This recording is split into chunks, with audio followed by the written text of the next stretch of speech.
주님의 그 모든 것이 내 삶을 가득 채우네. 내 모든 갈증과 필요 주 사랑으로 만족시키니 부족함 없네. 주님의 그 모든 것이 내 삶을 가득 채우네. 내 모든 갈증과 필요 주 사랑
왕 대신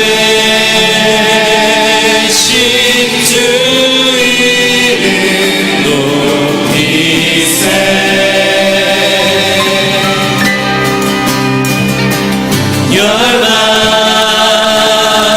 열방들아 일어나 찬양하여라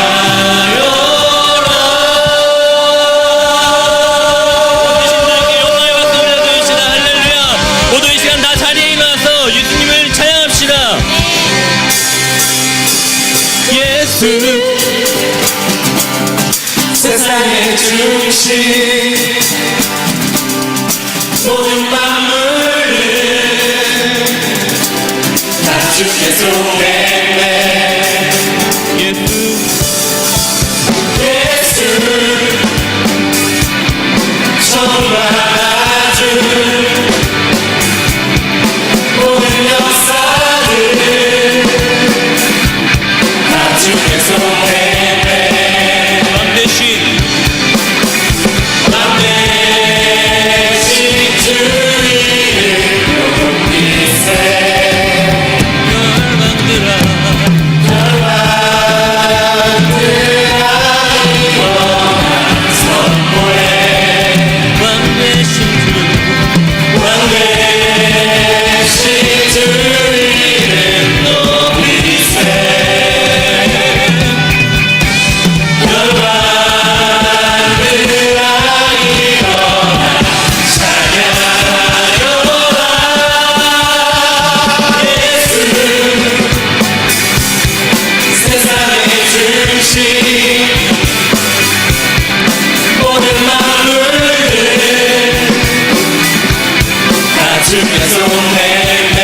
조금만 더 빨리 해볼까요? 예수 처음과 아주 모든 역사를 다 주께 쏟아내 왕 대신 주 이름 높이세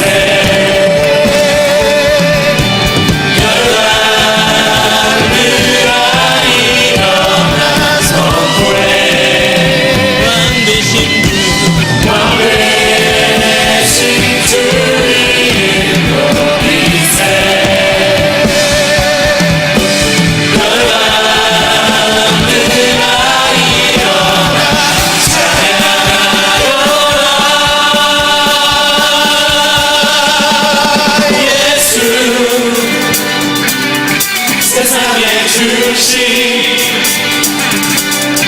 모든 만물들 다 주께 쏟아내 아멘 예수 처음과 아주 모든 역사들 다 주께 쏟아내 세상의 중심 천과 나주 세상의 중심 천과 나주 세상의 중심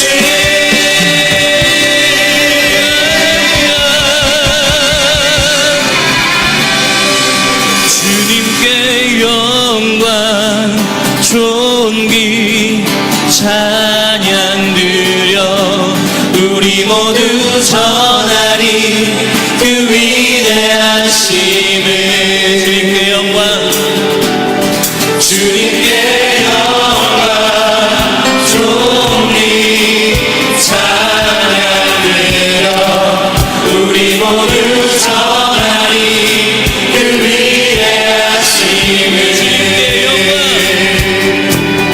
주님께 영광 존귀 찬양 드려 우리 모두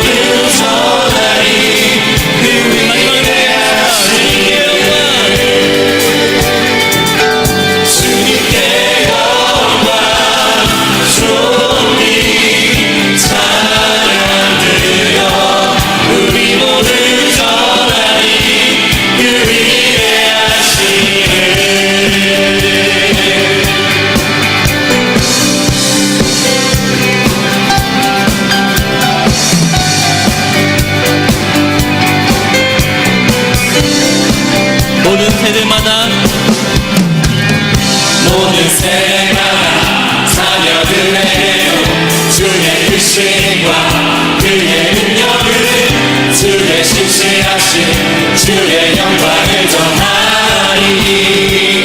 또 우리 전하리 또 우리 전하리. 모든 세대에 주의 자비하심과 풍성한 그 사랑, 그때 모두 주의 행하신 송축해.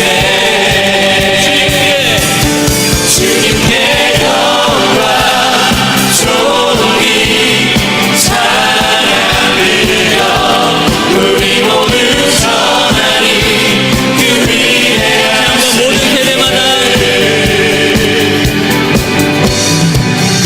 모든 세대마다 자녀들에게도 주의 그 신과 그의 능력을, 주의 신실하신 주의 영광을 전하리.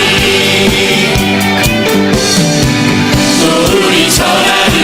모든 세대에게 주의 자비하심과 풍성한 그 사랑, 그때 모두 주의 행하신 소중해. 주님께 영광 존귀 찬양 드려 우리 모두 전하리. 그 위대하심을. 주님께 영광 존귀 찬양 드려 우리 모두 전하리. 그 위대하심을. 전하세 전하세 전하세 전하세 전하세 모든 일 전하세 전하세 하신 모든 일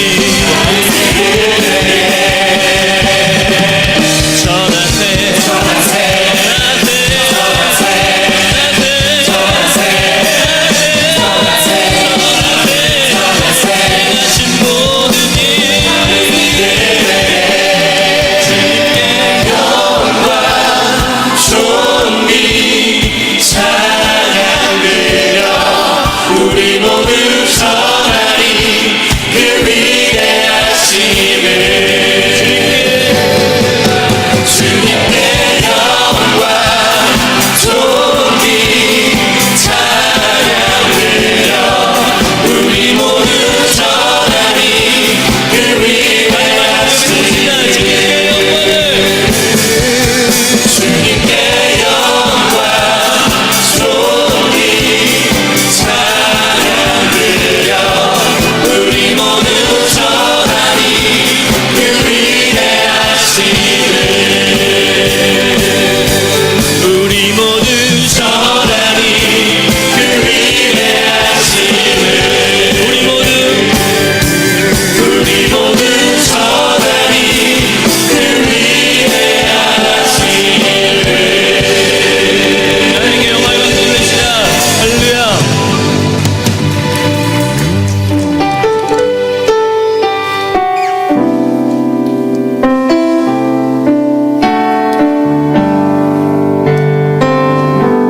모든 능력과 모든 권세 모든 것 위에 뛰어나신 주님, 세상이 증량할 수 없는 지혜로 모든 만물 창조하셨네. 모든 나라와 모든 보좌, 이 세상 모든 경이로움보다, 이 세상 모든 값진 보물보다 더욱 귀하신 나의 주님.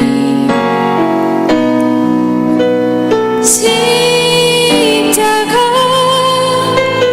고통당하사 버림받고 외면당하셨네. 짓밟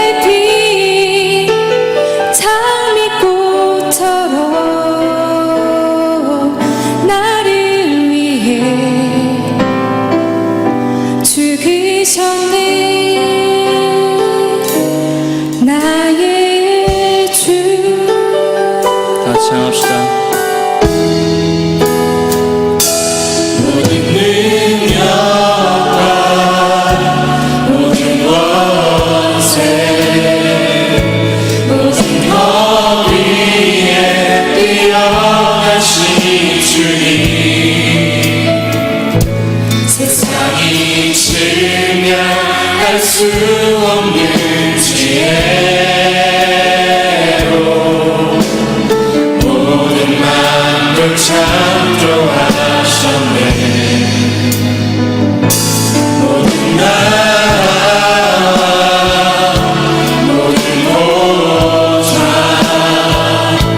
이 세상 모든 경이로운도다 이 세상 모든 값진 몸으로다 더 귀하신 나의 주님 십자가 고통가사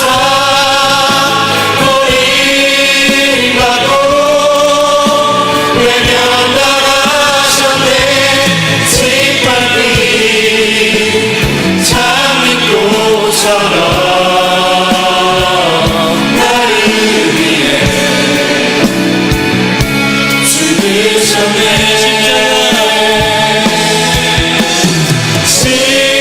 십자가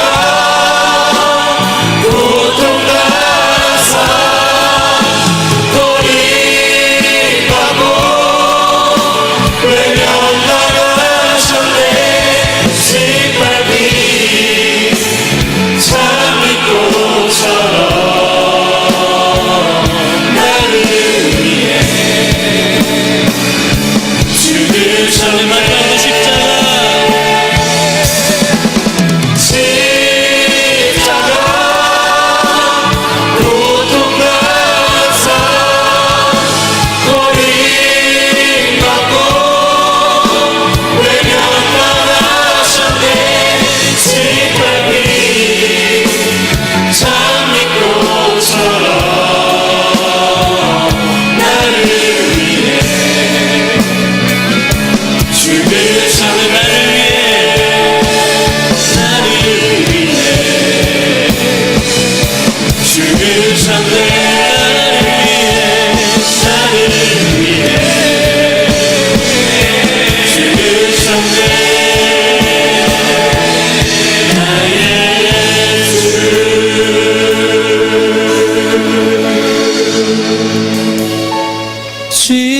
짓밟힌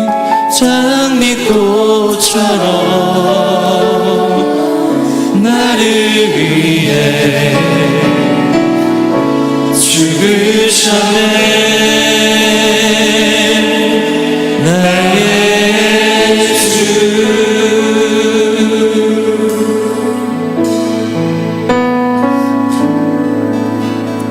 예수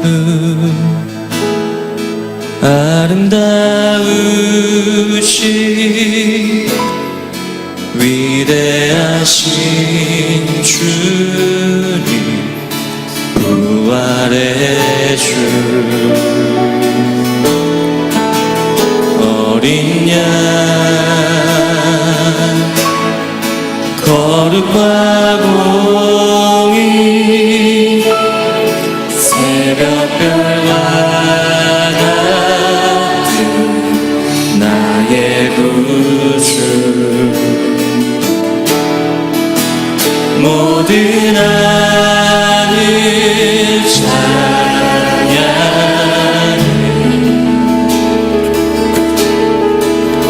모든 만물이 주 경배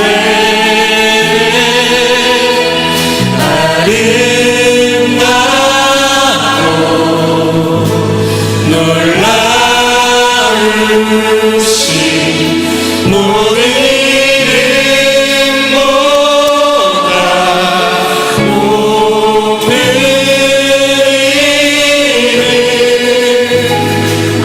이름 아름다우신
모든 아들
아버지 영원히 하나님만을 하나만 사랑하길 원합니다.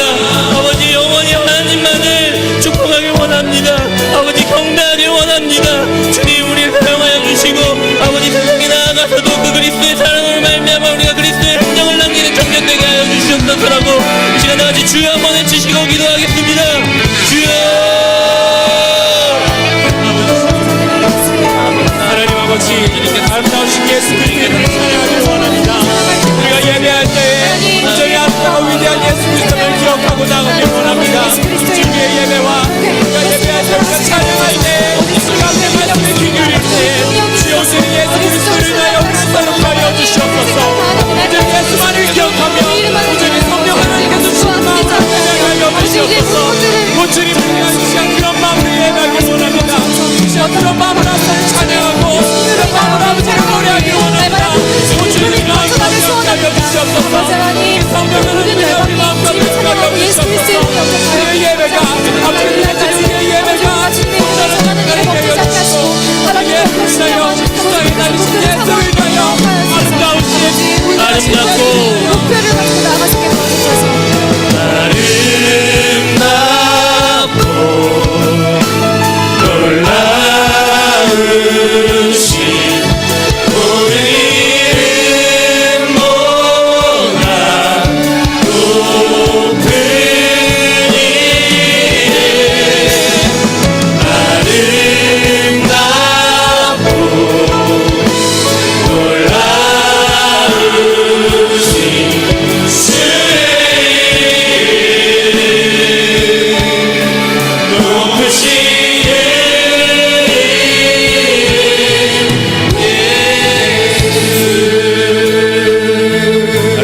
예수님께 영광의 박수 돌립시다. 할렐루야. 아멘. 자리에 앉으시겠습니다. 우리 좌우를 바라보며 축복하는 시간 됐으면 좋겠습니다. 하나님 사랑해. 하나님 사랑해 울타리 안에서 오늘도 내일도 난 너를 사랑해. 하나님 축복에 울타리 안에서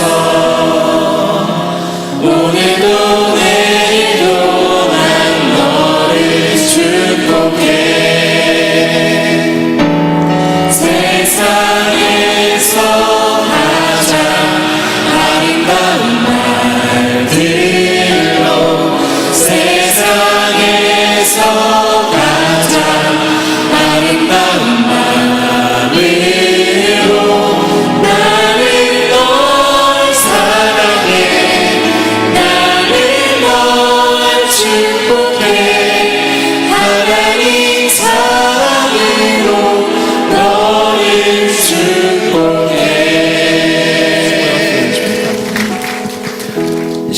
봉헌을 위해 전 이삭 형제님 나와서 기도해 주시겠습니다.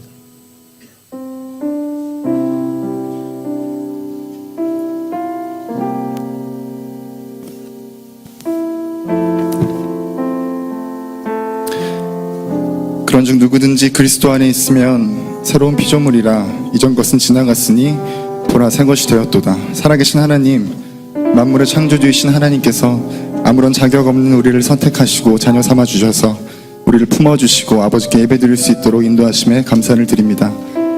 그 놀라운 은혜를 누림에도 불구하고 우리가 하나님의 뜻을 온전히 분별하지 못하여 세상과 적당히 타협하며 죄에 무감각하게 살았던 순간들을 회개합니다. 우리의 죄악을 용서하여 주시고 이전의 삶에서 철저히 그리고 완전하게 돌이키게 하셔서 우리의 삶으로 하나님의 거룩하고 완전하심을 증명하는 구별된 하나님의 자녀들 되도록 인도하여 주시옵소서. 청년이기에 받는 수많은 유혹과 미래에 대한 불안, 근심 속에서 세상의 일시적인 방법과 수단에 기대지 않게 하시고 오직 말씀과 기도로 하나님의 뜻을 구할 때 신령한 지혜와 총명을 허락하셔서 하나님이 기뻐하시는 뜻을 발견하고 이루어 나갈 수 있도록 인도하여 주시옵소서. 또한 건강에 대한 염려를 하나님께 맡깁니다. 이 시간에 질병과 상처로 고통받는 성도들이 있다면 그것이 어떠한 것이든 나사렛 예수 그리스도의 보혈의 능력으로 깨끗이 그리고 완전히 치료하여 주시옵소서. 하나님께서 세우신 고명진 다윗 목사님과 모든 교역자 수원 중흥침례교회 위에 늘 함께 하시어 죽어가는 영혼을 살리고 하나님의 자녀들이 하나님을 더욱 닮아가도록 이끌며 역사에 거룩한 하나님의 흔적을 남길 수 있도록 능력을 더하여 주시옵소서. 또한 각 청년 공동체 가운데 세워주신 목장과 리더들이 있습니다. 비록 작은 모임일지라도 강력한 하나님의 임재를 경험하며 그 나눔 속에서 하나님과 또 각 지체들 가운데 더 깊은 교제와 사랑을 나눌 수 있도록 각 목장을 축복하여 주시옵소서. 허락하신 비전의 땅 광교에서 다음 주에 드려질 기공 예배를 위해 기도합니다. 기독교적 가치관을 가진 미래의 리더십들을 키워나갈 그곳을 모든 성도들이 한마음으로 품고 기도하며 준비하게 하셔서 학교 설립의 모든 과정 가운데 필요를 채우시고 또 그날의 예배를 통해 하나님 홀로 영광 받아 주시옵소서. 말씀 전하시는 목사님에게 성령의 능력을 더하셔서 목사님을 통하여 전해지는 생명의 말씀이 메마른 우리 영혼을 담비와 같이 적시어 하나님의 뜻과 마음이 온전히 깨달아지도록 역사하여 주옵소서.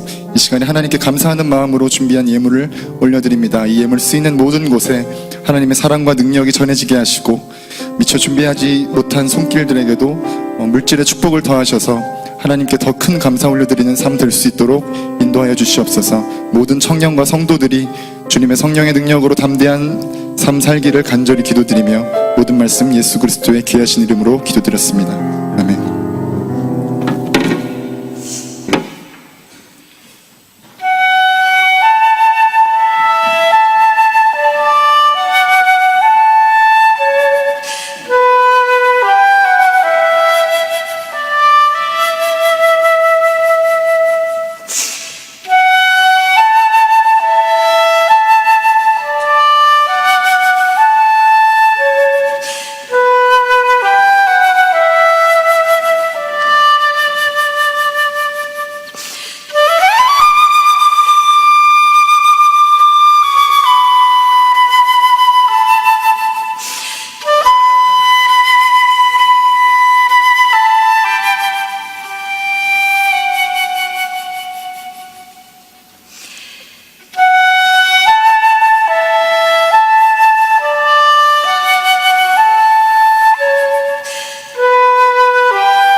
저희 한번 인사해 보겠습니다. 4월인데요. 사랑하기 좋은 계절입니다.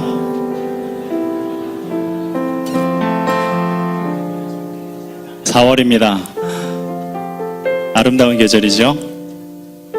한편 중간고사가 다가오기도 하네요. 그렇죠? 네. 여러분, 4월에 사랑하기 좋은 계절, 무엇을 사랑하시겠습니까? 그렇죠? 여러분들 가운데는 사랑할 그런 대상이 있는 분들도 있어서 누구누구요 이렇게 얘기할 사람도 있겠지만, 사랑하는 사람이 있든 없든 우리가 꼭 사랑해야 할 대상이 있다면 무엇이 있을까요? 네, 주님을 사랑하고 싶죠? 주님을 사랑합니다. 우리가 속해 있는 교회를 사랑합니다. 아멘. 또한 우리가 속해 있는 이 대한민국을 우리는 사랑합니다. 그렇죠? 네, 여러분, 대한민국을 사랑하는 마음 어떻게 표현할 수 있을까요? 저는 뜻을 같이 하는 거라고 생각합니다. 사랑하는 사람과 뜻을 같이 하는 것. 4월 13일 우리가 나라 일꾼을 뽑는 중요한 일이 앞두고 있는데요.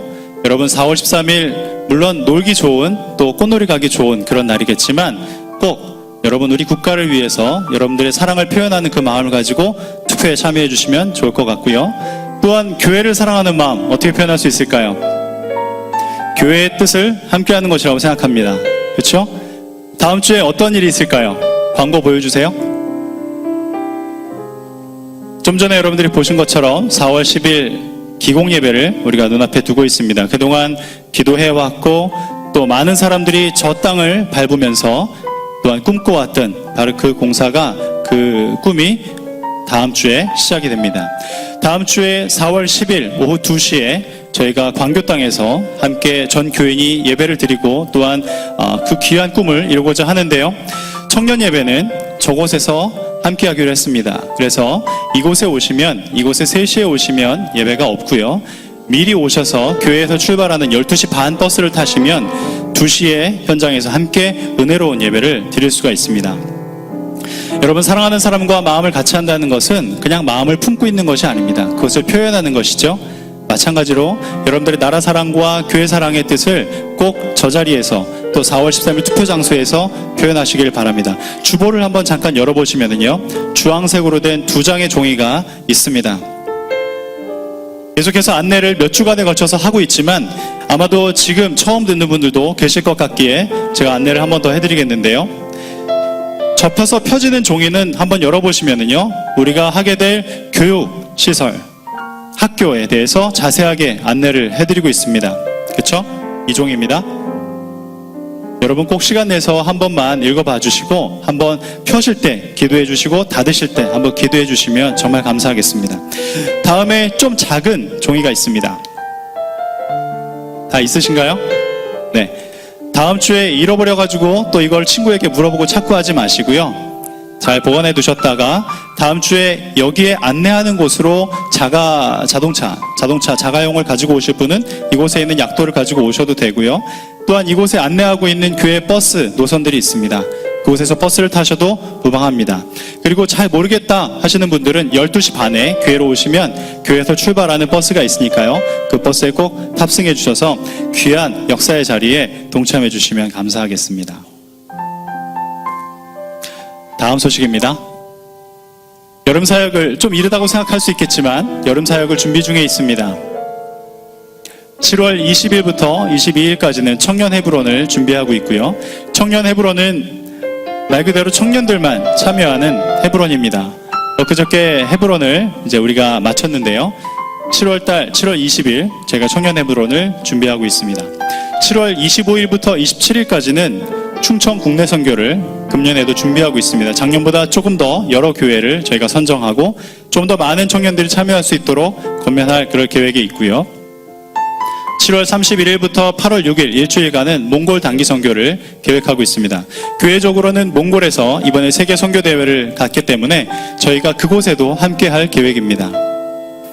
이미 뜻을 비치고 있는 청년들이 있는데요. 여러분 많이 참여해 주시기를 바라고요. 지금 주보를 잠깐 한 번 더 열어봐 주시면요, 백색의 굉장히 작은 쪽지와 같은 종이가 하나 있습니다. 다 받으셨나요? 네, 한번 들어봐 주시겠어요?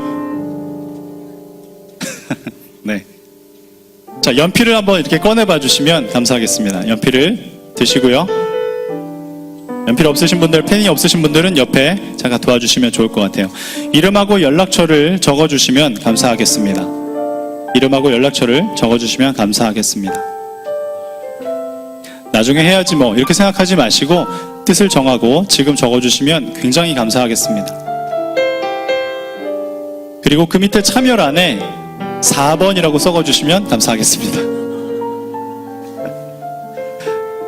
네, 여러분 제가 여름 캠프는 따로 소개를 드리지 않고 8월 15일부터 17일까지라고 날짜만 좀 알려드리고 싶어요. 여러분 여름 캠프는 기본입니다. 여러분들이 다 참여하실 그런 자리라고 저는 생각합니다. 여러분 마다할 이유가 있나요? 어디에 가실 거예요? 이 날짜에 휴가요? 네, 저 기도할 겁니다. 여러분 8월 15일부터 17일까지 여름 캠프 1년에 딱 한 번 있는 캠프입니다. 이 캠프의 자리에 하나님께서 은혜로 임재하시고 구하는 자들에게 성령 충만함으로 또한 역사하실 줄 저희는 간절히 믿습니다. 아멘. 여러분 여기 나와 있는 이 4개의 큰 행사를 위해서 함께 기도해 주시고요. 적어주신 이 쪽지는 오늘 나가실 때 반드시 뒤에 제출해 주고 가시면 저희 안내위원들에게 제출해 주고 가시면 저희가 연락해 드리고 또 안내해 드리도록 하겠습니다. 다음 광고입니다. 어르신을 부탁해 2016 저희가 지금 진행하고 있습니다. 그 다음 사진을 한번 열어봐 주시면은요. 왜 이 광고를 다시 보내드리냐 하면 제가 몇 명의 피드백을 받아봤는데 정말로 은혜가 넘칩니다. 여러분 그런데 저희가 놀랍게도 5팀을 더 모집하려고 해요. 주변에 한번 물어봐 주십시오. 지금 참여하고 있는 어부팀을 한번 물어봐 주세요. 얼마나 은혜가 넘치는 자리인지. 여러분 저 자리에 참여하고 싶다면 각 공동체의 사역자분들에게 연락하셔서 상담하셔서 10분을 추가로 모집합니다. 10분을 추가로 모집합니다. 함께 해주시면 감사하겠습니다. 오늘 예배에 처음 오신 분들은 그냥 가지 마시고 예배 후에 오른쪽 앞으로 나와주시면 친절하게 안내해 드리도록 하겠습니다. 오늘 은혜 받으실 하나님의 말씀은 요한복음 21장 17절의 말씀입니다.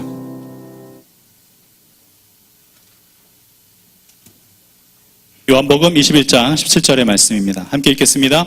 세 번째 가라사대 요한의 아들 시몬아 내가 나를 사랑하느냐 하시니 주께서 세 번째 내가 나를 사랑하느냐 하심으로 베드로가 근심하여 가로되 주여 모든 것을 아시오매 내가 주를 사랑하는 줄을 주께서 아시나이다. 예수께서 가라사대 내 양을 먹이라. 아멘. 할렐루야. 네, 반갑습니다. 제가 높아심에 말씀드리는데 4번만 적으셨을 것 같아서 4번 하고 1, 2, 3번 중에 또 선택하는 겁니다. 예, 그리고 1, 2, 3번 다 하셔도 됩니다. 시간은 겹치지 않으니까. 제가 질문 하나 드리고 말씀 시작하겠습니다. 사랑하는 청년 여러분, 여러분은 건강한 교회에 다니기를 원하십니까? 아니면 병든 교회를 다니기를 원하십니까? 그것도 아니면 건강해 보이는 교회를 찾아다니다가 아니다 싶으면 언제든지 교회를 옮길 생각을 가지고 계십니까? 몇 번입니까? 솔직하게 한번 대답해 보시기 바랍니다. 제가 예상하기로는 아마 대부분의 청년들이 건강한 교회에 다니기를 원한다라고 속으로 대답을 하셨을 겁니다. 왜 청년뿐이겠습니까? 건강한 교회하고 병든 교회가 있으면 다 건강한 교회를 다니기 원합니다. 누가 병든 교회를 다니고 싶어 하겠습니까? 그런데 실제로 우리에게 보여지는 모습만으로 보면 마음에 안 들면 언제든지 옮기면 그만이야 라는 모습이 보인다라는 겁니다. 그렇기 때문에 저나 여러분이나 누구나 다 건강한 교회를 다니기를 원하지 건강한 교회를 만들어 가기를 원하는 사람은 없더라는 겁니다. 저는 교회를 구분할 때 건강하다, 건강하지 않다 이렇게 구별을 합니다. 그렇다면 제가 질문 하나만 더 드릴 텐데요. 100% 완벽하게 건강한 교회가 있을까요? 100% 완벽한 교회가 있을까요? 그런 교회는 없습니다. 절대로 없어요. 세상에 완벽한 교회는 없습니다. 만약에 있다고 해도 저 같은 사람 한 사람만 있으면 그 교회는 완전할 수가 없는 겁니다. 완벽해질 수가 없습니다. 저같이 이기적이고 죄악스러운 그런 사람이 한 사람만 들어가 있어도 그 교회는 완전할 수 없는 겁니다. 그렇다면 교회가 건강하다는 말이 무슨 말입니까? 요즘 들어서 뭐 교회가 크다, 작다 이런 구별보다 건강하다라는 말을 더 많이 쓰는데 교회가 건강하다라는 말이 무슨 말입니까? 어느 책에 보니까 건강하다라는 말을 원어적으로 표현할 때 샬롬이라는 말로 번역을 했습니다. 샬롬이라는 말 다 아시죠? 무슨 뜻입니까? 평화라는 뜻입니다. 뭔가 건강하고는 어울리지 않는 말 같습니다. 평화. 그런데 이 단어의 원어상의 의미를 좀 더 깊이 들여다보면 더 심오한 의미가 많이 포함되어 있습니다. 우리의 삶의 모든 부분에 있어서 질서가 있고 생명이 있고 그리고 기쁨이 있는 그런 상태, 그런 것들이 충만한 상태, 그런 상태를 샬롬이라고 이야기합니다. 우리의 삶 속에 기쁨이 있고 생명이 있고 그리고 질서가 있다면 그건 건강한 겁니다. 그래서 건강한 교회는 질서가 충만할 수밖에 없습니다. 질서가 잡히지 않고 무너져 버리면 건강하지 않습니다. 예수님께서 교회의 머리가 되셔야 되는데 힘 있는 사람, 돈 많은 사람들이 교회의 머리 노릇을 하려고 하면 그 교회는 건강하지 않은 겁니다. 우리 육신도 마찬가지죠. 몸의 질서가 무너져 버리면 건강할 수 없습니다. 또 교회는 생명이 충만해야 됩니다. 생명이 충만하지 않고 시들어가고 있다면, 죽어가고 있다면 건강하지 않습니다. 두말할 나이가 없습니다. 기쁨이 충만해야 됩니다. 기쁨이 충만하지 않고 마음속에 근심이 가득하다면 건강할 수가 없습니다. 잠언에 보니까 심령의 근심은 뼈를 마르게 한다라고 했습니다. 우리의 삶 속에 기쁨이 없다면 건강하지 않습니다. 교회도 마찬가지라는 겁니다. 그래서 이건 제 생각인데요. 완벽하게 건강한 교회가 없기 때문에 건강한 교회에 대한 개념 자체를 다르게 생각해야 합니다. 교회가 건강하다라는 말은 아무 문제 없이 완벽한 상태를 이야기하는 것이 아니라 교회가 건강하다라는 말은 어떻게든 점점 성장해가고 어떻게든 점점 성숙해가는 그러한 상황을 이야기하는 겁니다. 다시 말해 쉽게 표현하면 점점 건강해져가고 있는 교회가 건강한 교회입니다. 교회는 완벽하지 않은 사람들이 모인 곳입니다. 구원을 받기는 받았는데 죄인의 속성을 그대로 가지고 있는 사람들이 모여 있습니다. 그렇기 때문에 교회에는 문제가 많을 수밖에 없습니다. 많은 사람들이 어떻게 교회가 그러냐고, 예수 믿는 사람들이 어떻게 그럴 수 있냐고 이렇게 불평을 하고 실망을 합니다. 그런데 교회를 잘 모르기 때문에 그렇게 이야기하는 겁니다. 교회는 원래 그런 곳입니다. 원래 부족한 사람들이, 자신의 부족함을 깨달은 사람들이 그렇게 모여있는 곳이 교회입니다. 다만 그런 사람들이 모여서 예수님 닮아가려고 노력하고 하나님의 말씀대로 살려고 몸부리치고 있는 그런 곳이 교회입니다. 그게 세상과 구별되는 점입니다. 완벽해서가 아니라, 교회에 죄가 없어서가 아니라 예수님 때문에 계속해서 거룩과 성결을 추구하는 공동체, 그게 건강한 교회입니다. 그래서 마음에 안 드는 부분들이 분명히 교회에 있을 겁니다. 그러나 교회가 건강하다면 그 교회는 회복을 기대할 수 있는 겁니다. 문제가 있을 때 그냥 싸매고 덮고 묵과하고 그냥 지나가는 것이 아니라 그 근본적인 문제의 원인을 파악하고 치료하고 회복하고 성숙해져가는 그 다음 단계를 기대할 수 있는 교회, 그런 교회가 건강한 교회입니다. 여전히 제가 젊지만 나이가 조금씩 들면서 느껴지는 것이 회복이 잘 안 된다는 겁니다. 예전에는 하룻밤 새도 아무 문제 없었습니다. 그런데 이제 하룻밤을 새면 일주일이 힘듭니다. 길게는 2주일이 힘들 때도 있어요.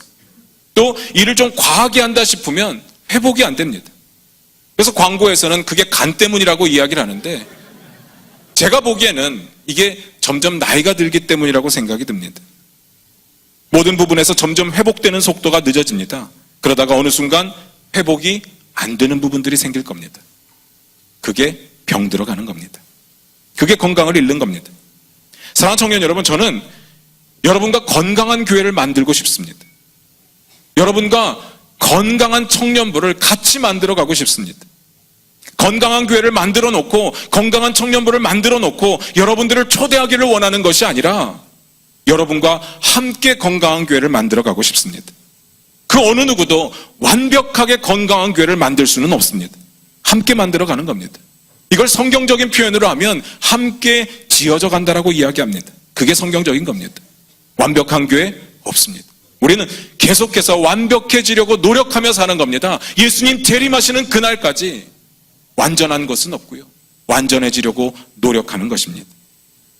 본문 같이 보면서 이야기 더 나누도록 하겠습니다. 14절, 15절을 같이 한번 보겠습니다.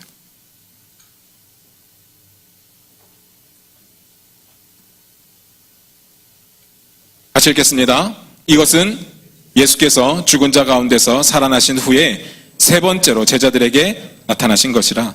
저희가 조반 먹은 후에 예수께서 시몬 베드로에게 이르시되 요한의 아들 시몬아 내가 이 사람들보다 나를 더 사랑하느냐 하시니 가로되 주여 그러하외다. 내가 주를 사랑하는 줄 주께서 아시나이다. 가라사대 내 어린 양을 먹이라 하시고. 저희가 방금 읽었던 14절에 보니까 이렇게 기록되어 있어요. 이것은 예수께서 죽은 자 가운데서 살아나신 후에 세 번째로 제자들에게 나타나셨다. 예수님께서 부활하신 후에 제자들에게 세 번째 나타나셨습니다. 지난주에 말씀드렸습니다. 안식 후 첫날 막달라 마리아가 예수님의 무덤을 찾아갑니다. 그런데 돌이 무덤을 막았던 돌이 옮겨진 것을 보고 화들짝 놀라죠. 제자들에게 뛰어갑니다. 그 이야기를 들었던 베드로와 요한이 또 열심히 달려갑니다. 쏜살같이 달려가요. 그리고 확인합니다. 뭘 확인합니까? 무덤 안에 시신이 있나 없나를 확인했습니다.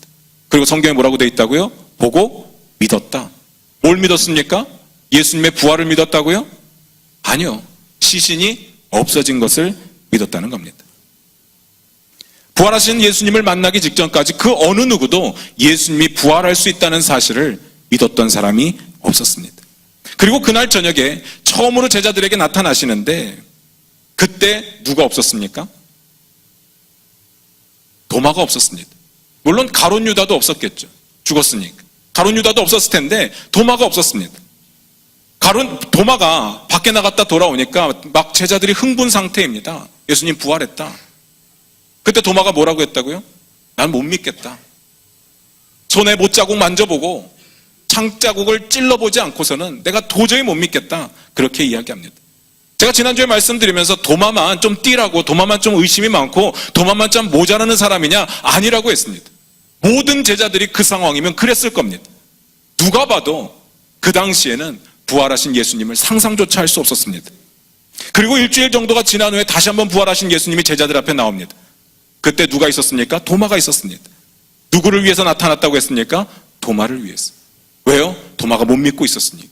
도마가 의심하고 있었으니까. 도마가 만져봐야 믿겠다고 그러고 있었으니까 예수님께서 도마만을 위해서 그 자리에 나타났습니다. 확인시켜 주시려고. 그리고 오늘 세 번째 제자들에게 나타나셨습니다. 본문을 이해하기 위해서 컨텍스트부터 더 살펴보도록 하겠습니다. 21장 1절 2절도 같이 한번 보겠습니다. 같이 읽겠습니다.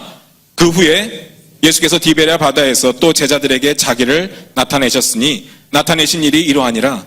시몬 베드로와 디두모라 하는 도마와 갈릴리 가나 사람 나다나엘과 세베대의 아들들과 또 다른 제자 둘이 함께 있더니. 제자들이 지금 디베랴 바다에 모여 있습니다. 성경에 보니까 왜 모여 있는지 그 이야기가 없어요. 그래서 우리는 이 사람들이 왜 여기 와 있을까 할 방법이 없습니다. 그리고 제자들이 몇 명입니까? 몇 명이요? 9이라는 사람도 있고 7이라는 예수님의 제자가 몇 명입니까? 예수님의 제자가 몇 명이냐고요? 12명이요. 근데 가룟 유다 없으니까 11명이요. 그런데 이 자리에 숫자를 세보니까 7명만 있었습니다. 나머지 4명은 어디 갔는지 알 방법이 없어요. 그래서 이런 건 중요하지 않은 것 같습니다. 대신에 놀라운 사건이 그 자리에서 벌어지게 됩니다. 3절도 같이 읽겠습니다. 같이 읽습니다. 시몬 베드로가 나는 물고기 잡으러 가노라 하매 저희가 우리도 함께 가겠다 하고 나가서 배에 올랐으나 이 밤에 아무것도 잡지 못하였더니 갑자기 시몬 베드로가 7명 제자들 모여있던 그 가운데서 벌떡 일어나더니 나 고기 잡으러 갈 거야 이렇게 이야기를 합니다. 너무 뜬금없는 이야기였습니다. 그런데 다른 제자들이 똑같이 반응하는 겁니다. 나도 같이 갈 거야. 그러면서 갑자기 물고기를 잡으러 갑니다. 베드로가 왜 갑자기 물고기를 잡겠다고 했을까요? 여러분 한번 생각해 보셨습니까? 베드로가 원래 어부였습니다. 평생 고기 잡고 살았습니다. 그런데 예수님 만나기 전까지였습니다. 예수님 만난 이후로 베드로가 고기를 잡았다라는 기록이 딱 한 번밖에 없습니다. 언젠지 아십니까? 세금 문제 때문에 예수님께서 베드로 보고 고기 한 마리 잡아오라고 했을 때 그때 잡았다는 기록이 있지 그 이전에도 그 이후에도 베드로는 어부와는 완전 다른 삶을 살았습니다. 그런데 그만두었던 자신의 생업을 갑자기 하겠다는 겁니다. 왜 그랬을까요?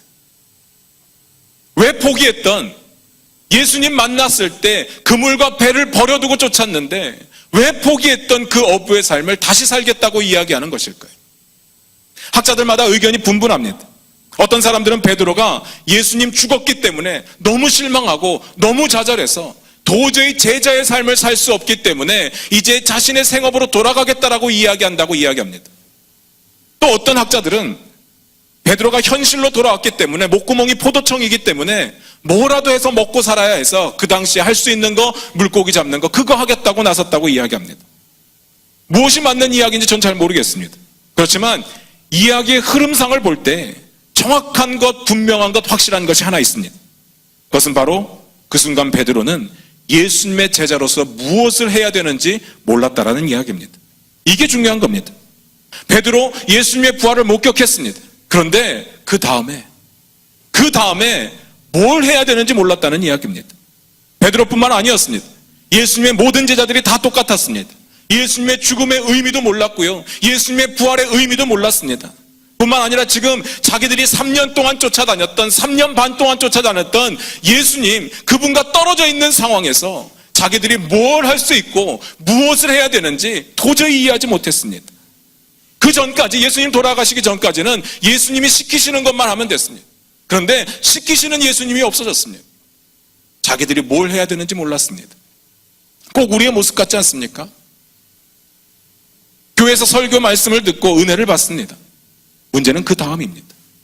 뭔가 깨닫기는 했는데 그 다음이 없다는 이야기입니다. 어떻게 해야 되는지 전혀 몰라요.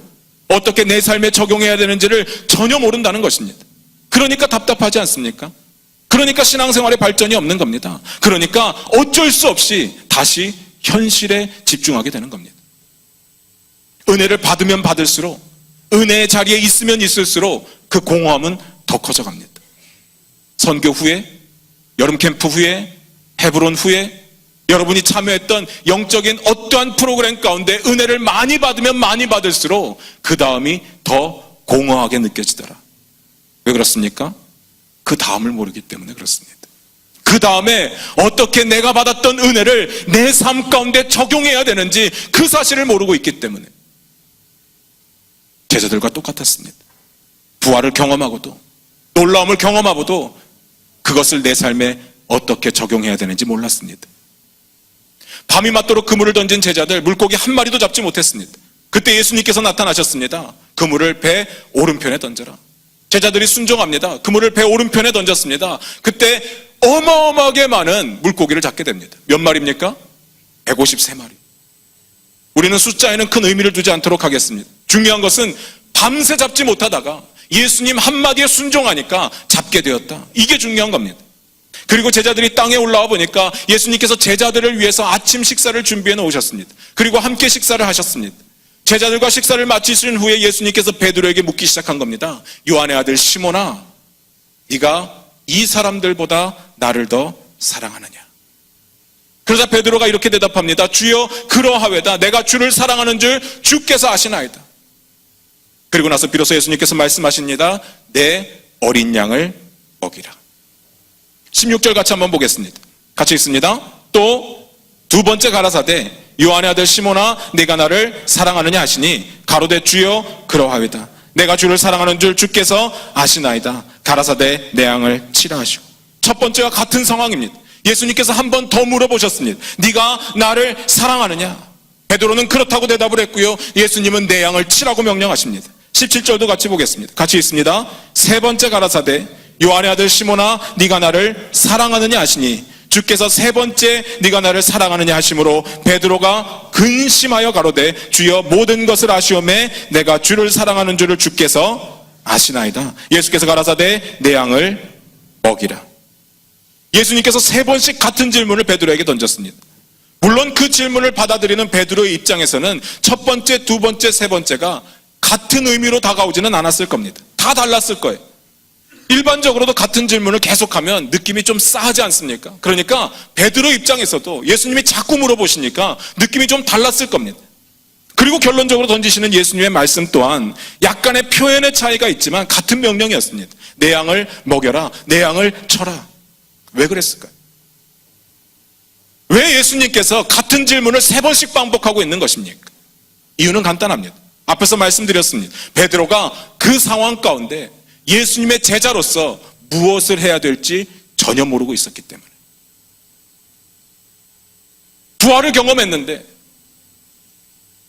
예수님의 제자로서 어떻게 살아가야 되는지, 자기가 예수님의 제자로서 무엇을 할 수 있는지 전혀 모르고 있었기 때문에 예수님께서 베드로를 찾아오셔서 베드로에게 해야 할 일을 알려주고 있는 겁니다. 베드로에게 양을 돌보는 역할을 맡기셨습니다. 그가 해야 할 일에 대해서 분명히 밝혀주셨습니다. 예수님께서는 그것 때문에 베드로를 찾아오셨습니다. 16절에서 예수님께서 베드로에게 내 양을 뭐라고 했습니까? 치라고 했습니다.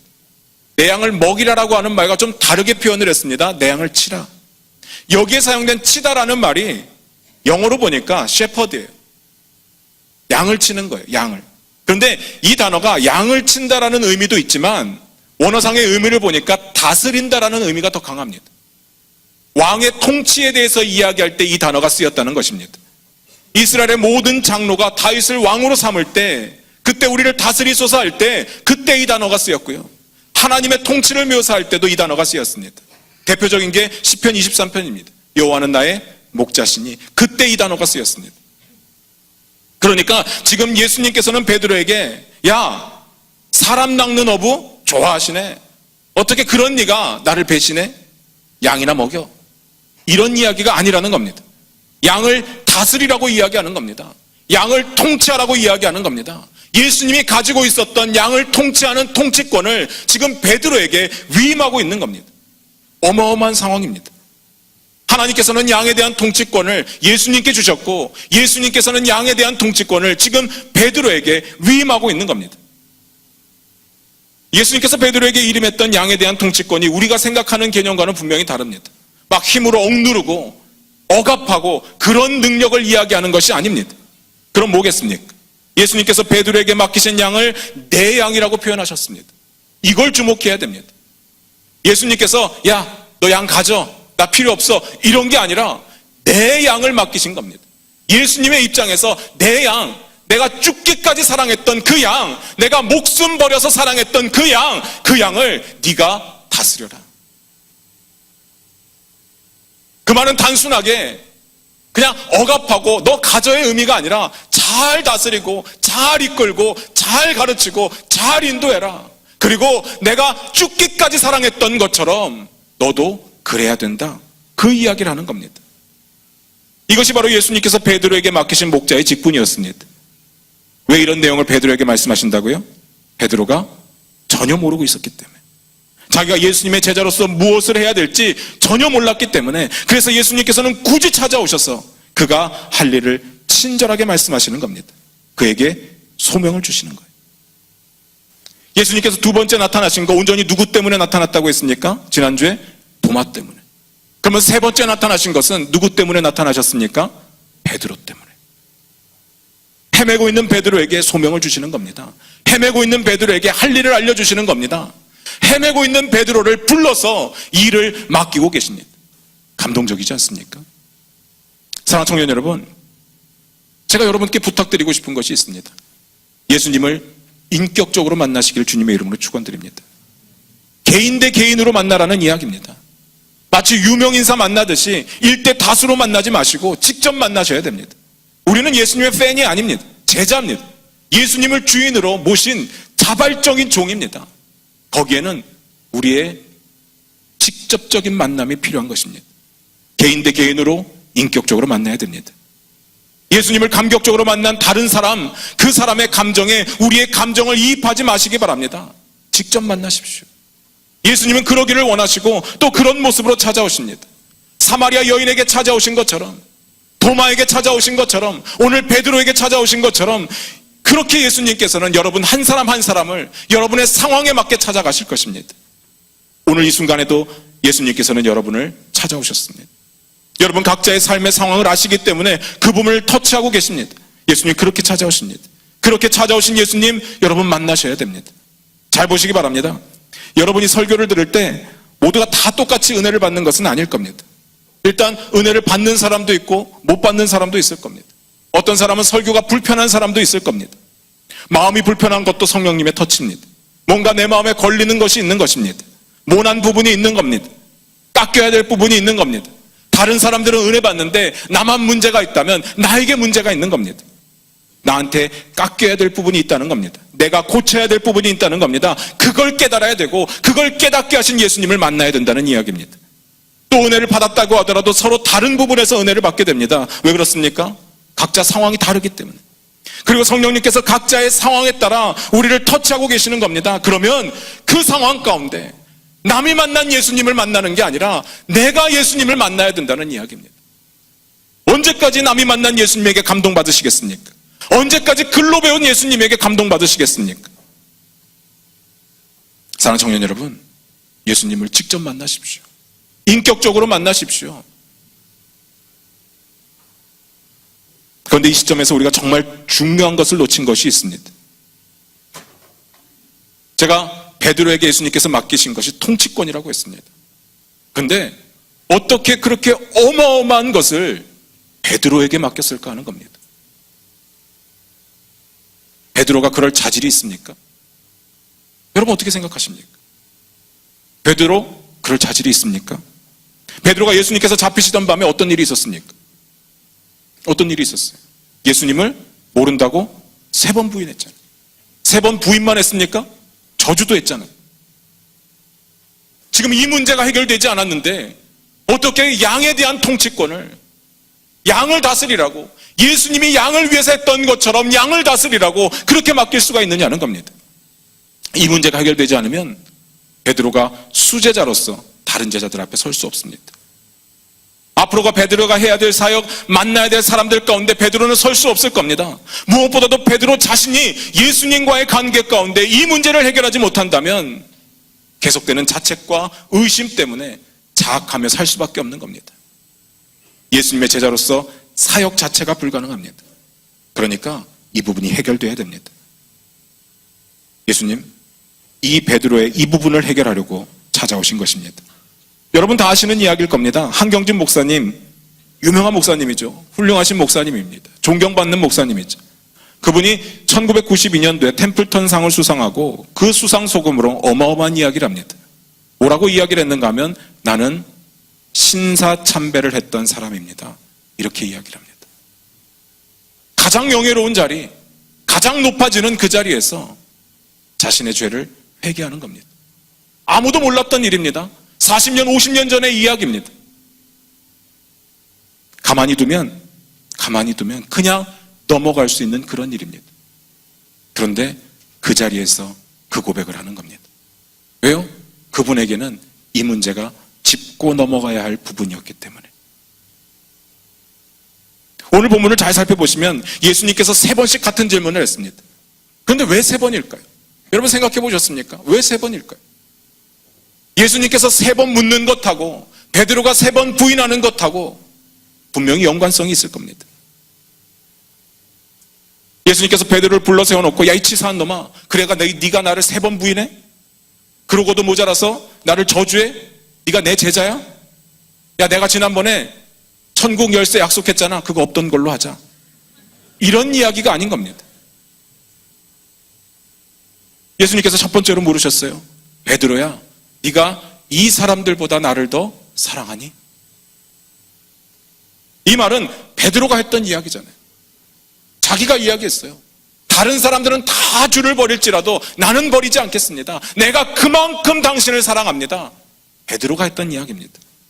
예수님께서 그 베드로의 그 이야기를 기억하고 계시다가 베드로에게 지금 묻고 계신 거예요. 네가 이 사람들보다 나를 더 사랑하니? 예수님이 책망하는 거 아닙니다. 야, 너 그때 그 이야기 못 지켰잖아. 책망하는 거 아닙니다. 그럼 무슨 질문이겠습니까? 베드로의 그때 그 마음, 정말 그 어떤 누구보다도 내가 주님을 사랑한다라고 했던 그 마음 여전하냐? 그 질문을 하는 겁니다. 너 여전히 나를 그렇게 사랑했었는데 그 마음 가지고 있니? 그 질문을 하는 겁니다. 그리고 또 물으셨습니다. 네가 나를 여전히 사랑하느냐? 3번째 물으십니다. 네가 나를 여전히 사랑하느냐? 같은 질문을 들었던 베드로 근심하였다고 성경에 기록되어 있습니다. 그런 근심이 있었기 때문에 예수님을 향한 사랑의 고백이 그냥 하는 고백이 아니라 진심이라는 것, 진짜라는 것을 알 수 있습니다. 그런 근심과 괴로움이 없이 도저히 회복이라는 것을 경험할 수 없습니다. 자신의 상태에 대한 심각성을 모르는데 어떻게 회복을 기대할 수 있겠습니까? 좋은 게 좋은 거다? 덮어버리자? 아니에요. 문제는 깨닫고 넘어가야 됩니다. 예전에 제가 소렌토라는 차를 타고 다녔는데요. 이 차가 다 좋은 차였는데 문제가 하나 있는데 뭐냐면 부식이라는 문제가 있었어요. 그 차가 자꾸 부식이 돼요. 그래서 그게 문제가 돼서 리콜이 들어왔습니다. 10년 넘은 차를 리콜을 했는데 깨끗하게 고쳐주더라고요. 정말 새 차처럼 고쳐줬어요. 그런데 1년이 지나니까요. 또 그 부분이 부식이 되더라고요. 나중에 알고 보니까 그거를 완전히 고친 게 아니라 덮어버린 거예요. 덮어버렸어요. 부식이 있는 데다가 발라서 페인트 칠하고 덮어버렸어요. 그러면 새 차처럼 보이죠. 그런데 결국은 골마 터지더라. 시간이 지나면 차는 못 쓰게 되는 겁니다. 베드로 지금 회복이 필요한 상태였습니다. 병든 부분이 있었어요. 고장난 부분이 있었습니다. 그냥 덮어버리면 속에서 골마 터져버릴 결정적인 문제가 있었습니다. 그걸 베드로가 깨닫지 못한다면 회복을 기대할 수 없는 겁니다. 예수님께서 그걸 생각나게 하셨습니다. 깨닫게 하셨습니다. 그리고 진심으로 고백하게 만드신 겁니다. 주님 사랑합니다. 그냥 하는 고백이 아니라 그의 마음 가운데 과거의 죄를 끊어버리고 지금 이 상황 가운데 진짜로 주님 사랑합니다. 이 고백을 가능케 했다는 겁니다. 그리고 나서 예수님께서 뭐라고 합니까? 그거면 됐다는 겁니다. 그거면 충분하다는 겁니다. 그리고 일을 맡기시는 겁니다. 사랑하는 청년 여러분, 저는 여러분 모두가 다 중앙교회 청년부에서 활발하게 사역했으면 좋겠습니다. 정말 청년부가 꿈틀꿈틀거리고 왁자지껄하고 들썩들썩하고 부흥이 됐으면 좋겠습니다. 동방 박사들이 유대 땅에 왔을 때 유대의 왕으로 난 이가 어디 있느냐 이 소식 듣고 온 예루살렘이 소동했다고 성경에 기록되어 있는데 정말 주님의 복된 소식 듣고 저와 여러분이 이곳에서 소동이 일어났으면 좋겠습니다. 여기서만 끝나는 게 아니라 밖으로 퍼져서 정말로 우리 중앙교회 청년부가 이렇게 뜨겁고 이렇게 주님을 사랑한다는 것을 보여줬으면 좋겠어요. 그런데 전제가 있습니다. 전제가 있어요. 주님의 사랑 안에서 그랬으면 좋겠습니다. 그게 먼저예요. 일로 접근하자는 이야기가 아닙니다. 많은 사람들을 그냥 끌어모으자는 이야기가 아니에요. 우리가 행복해지고 우리가 즐거워지기 위해서가 아니라는 이야기입니다. 주님과의 관계 가운데서 그렇게 하자는 이야기입니다. 주님을 사랑하기 때문에 자발적으로 할 수밖에 없었으면 좋겠습니다. 그게 우리 청년부의 모습이었으면 좋겠습니다. 예수님께서 베드로에게 내 양을 먹여라 말씀하셨습니다. 그런데 그 전에 무엇을 물어보셨습니까? 네가 나를 사랑하니? 네가 나를 여전히 사랑하니? 네가 나를 이 사람들보다 사랑하니? 3번씩 물어보십니다. 그게 중요한 거예요. 주님과의 관계, 그 어떤 일보다도 중요한 것입니다. 사랑하는 청년 여러분, 우리와는 상관없는 이야기입니까? 우리는 예수님 부인한 적 없어요? 우리는 그런 사람들 아닙니까? 저는 살면서 얼마나 자주 예수님을 부인하는지 모릅니다. 여러분 어떻습니까? 베드로처럼 예수님을 모른다고 직접적으로 이야기하지는 않습니다. 지금 시대 우리의 목에 칼을 들이면서 예수님 모른다고 해 부인을 종용하지는 않습니다. 최소한 우리나라에서는 그렇습니다.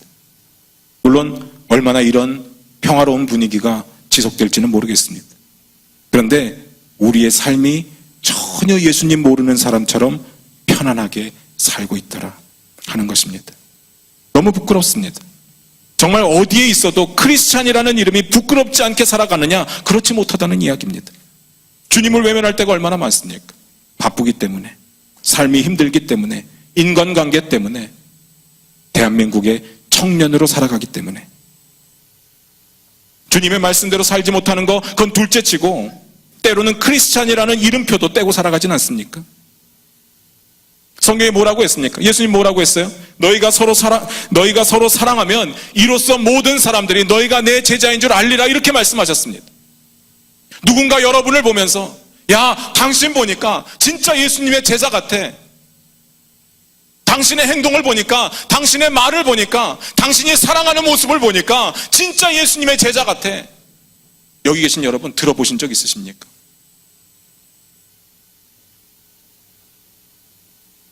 우리는 그렇지 못하다는 겁니다. 그 사실을 깨달아야 됩니다. 그런 우리의 상태를 분명히 깨달아야 됩니다. 우리의 상태에 대해서 자복하는 심령으로, 근신함으로 나아가야 되는 겁니다. 그냥 좋은 게 좋은 거라고 덮어버리면 안 되는 겁니다. 이걸 인정하는 게 우리에게 용기가 필요한 것입니다. 그런데 그것으로 끝나면 안 됩니다. 뭐가 필요합니까? 우리에게는 회복이 필요합니다. 문제가 없는 게 건강한 것이 아니라 문제를 문제로 바라보고 인정하는 것이 중요하고, 내 능력으로는 해결할 수 없음을 인정하는 것이 중요하고, 예수님께 모든 것들을 맡기면서 예수님께 나아가는 결단이 필요합니다. 그러면 예수님의 놀라운 사랑이 우리를 회복시키는 것입니다. 그게 건강해지는 거고요. 그게 건강한 것입니다.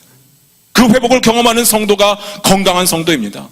그 회복을 경험하는 성도들이 모인 교회가 건강한 교회입니다.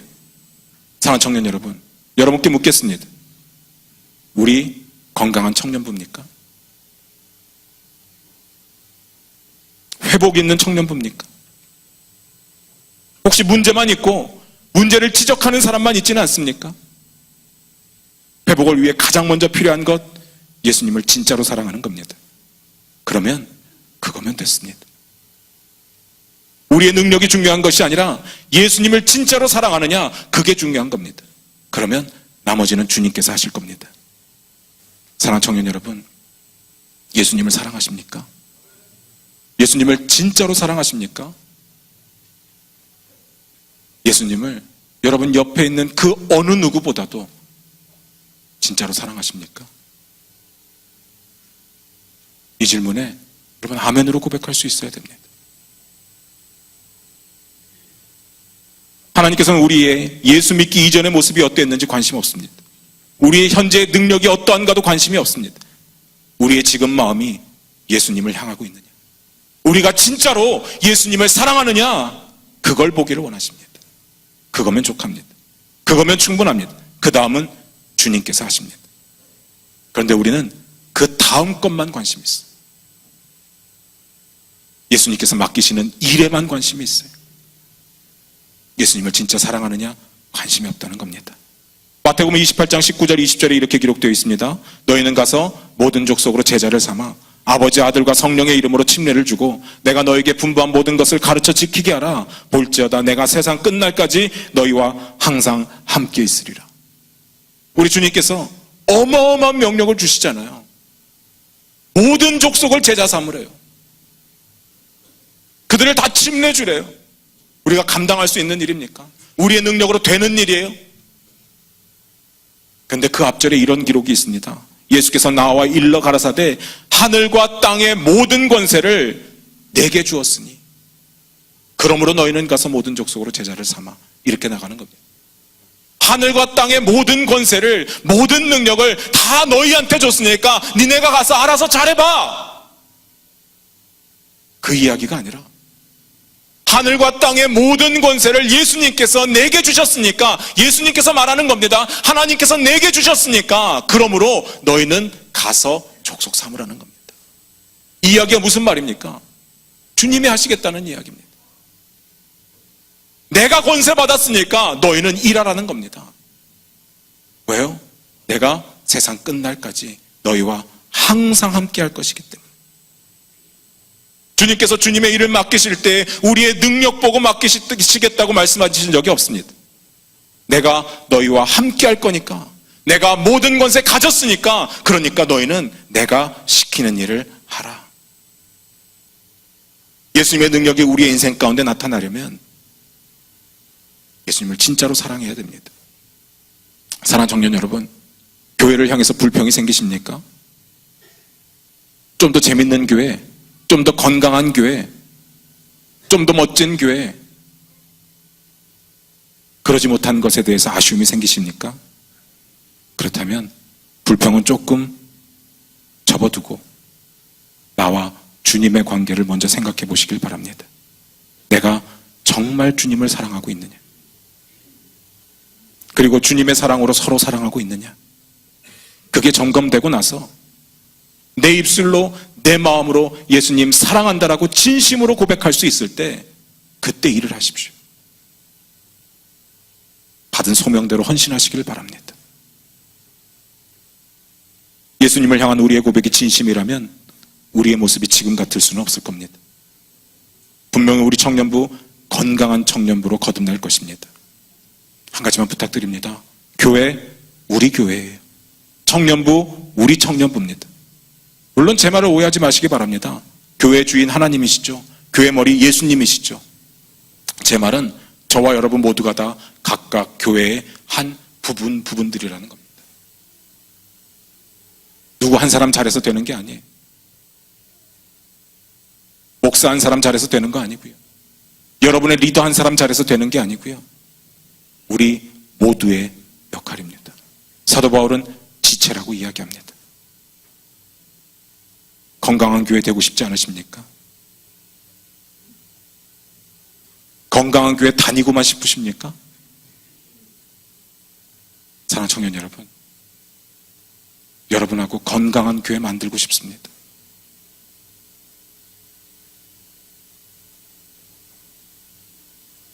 건강한 청년부 되고 싶지 않으세요?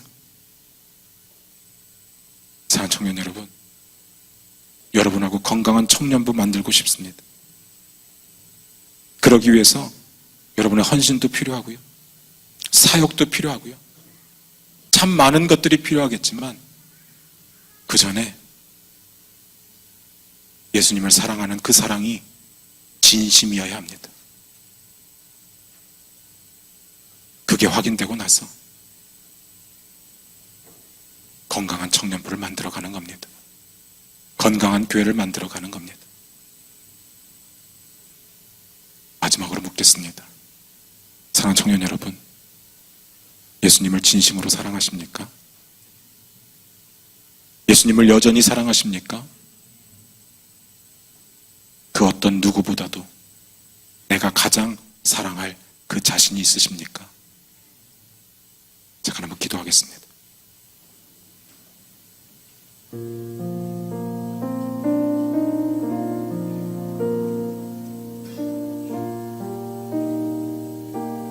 우리의 삶을 뒤돌아보기를 원합니다.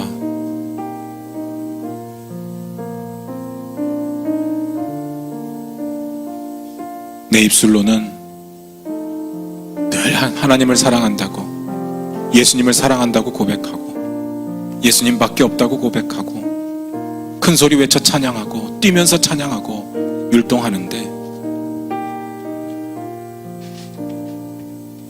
내가 진짜로 예수님을 사랑했는지 한번 생각해 보시기 바랍니다.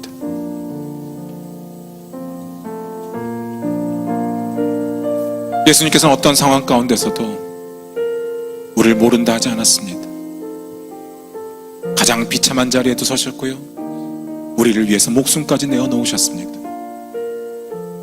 그런데 정말 내가 예수님을 사랑한다라고 이야기할 수 있습니까? 우리의 삶 속에서 예수님을 부인하고 있지는 않습니까?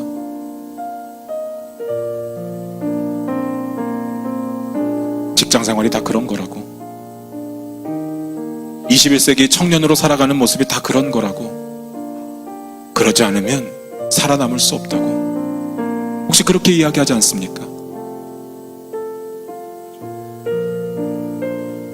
아니요. 예수님은 물으십니다. 네가 나를 사랑하느냐? 진짜로 네가 나를 사랑하느냐? 여전히 네가 나를 사랑하느냐? 이 사람들보다 네가 나를 더 사랑하느냐? 사랑하는 청년 여러분, 여러분의 입술로 이 고백이 가능했으면 좋겠습니다. 여러분의 마음으로 이 고백이 가능했으면 좋겠습니다. 그냥 하는 고백이 아니라 진심이었으면 좋겠습니다. 거짓이 눈꼽만큼도 없었으면 좋겠습니다. 우리 조용히 눈을 감고 여러분의 그 사랑이 얼마나 큰지 한번 생각해 보시고 주님께 그 사랑 고백하는 시간 가져봤으면 좋겠습니다. 입술로 말씀 안 하셔도 좋습니다. 마음속으로 주님 사랑한다고, 내가 비록 삶 속에서 주님 부인했던 적이 있을지라도 나 진짜 주님 사랑한다고 조용히 고백하며 나갔으면 좋겠습니다. 잠깐 한번 기도하겠습니다.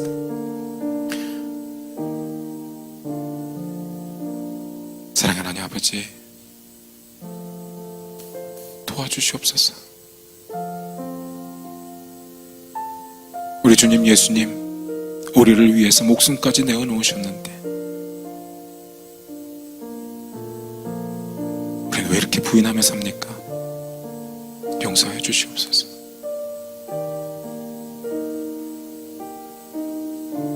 우리의 귀한 청년들이 고백합니다. 주님 사랑합니다. 주님 사랑합니다.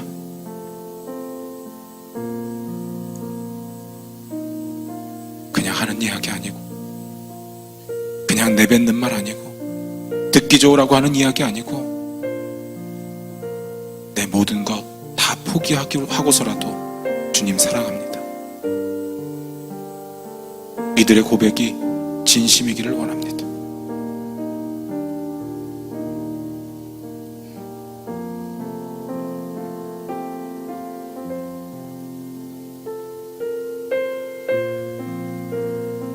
아버지, 우리의 사랑을 다 주시옵소서. 사랑의 하나님 아버지, 감사를 드립니다. 우리의 청년들의 고백 받아 주시옵소서. 하나도 거짓되지 않게 하여 주시옵소서. 눈꼽만큼도 가식 없게 하여 주시옵소서. 주님을 부인했던 것 용서하여 주시고, 지금 이 순간 진심으로 고백합니다. 주님 사랑합니다. 주님 사랑합니다. 주님 사랑합니다. 이 고백 받아 주시옵소서. 이 모든 말씀 예수님의 이름으로 기도합니다. 주신 말씀 기억하면서 우리 찬양하겠습니다.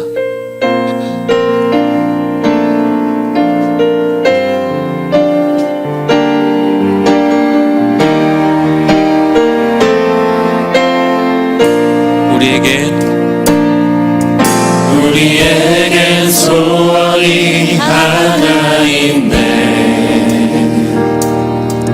주님 다시 오신 그날까지 우리 가슴에 새긴 주의 십자가 사랑, 나의 교회를 사랑케 하네. 주의 교회를 향한 우리 마음, 희생과 포기와 가난과 고난, 하물며 죽음조차 우릴 막을 수 없네. 우리 교회를 이 땅에 임하.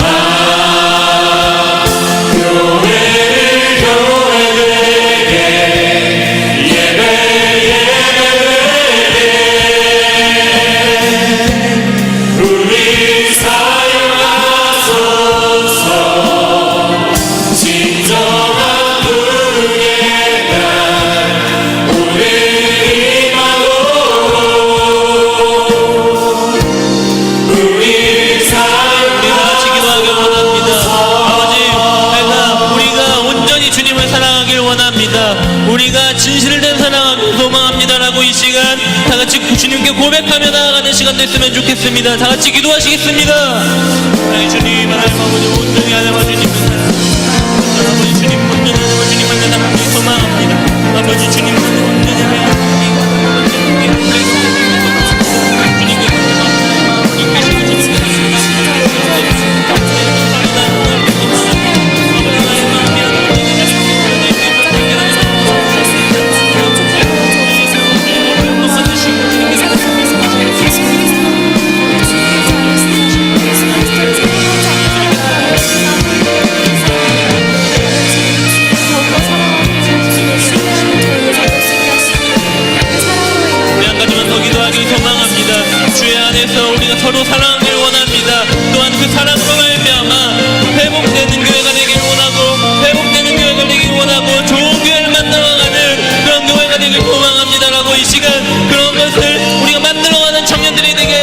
시간 주여 한번 외치시고 기도하겠습니다. 주여.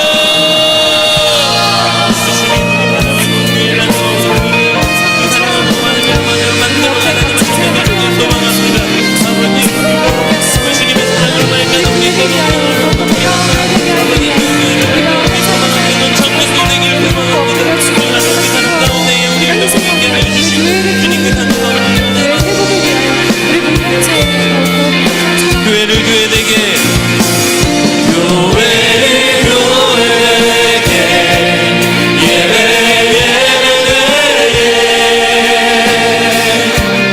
우리 사용하소서.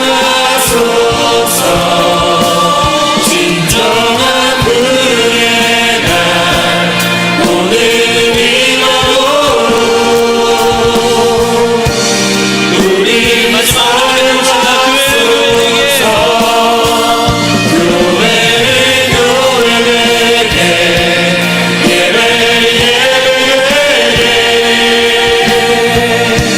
우리 사용하소서.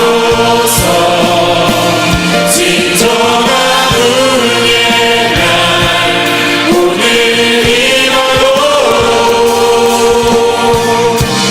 우리 사용하소서.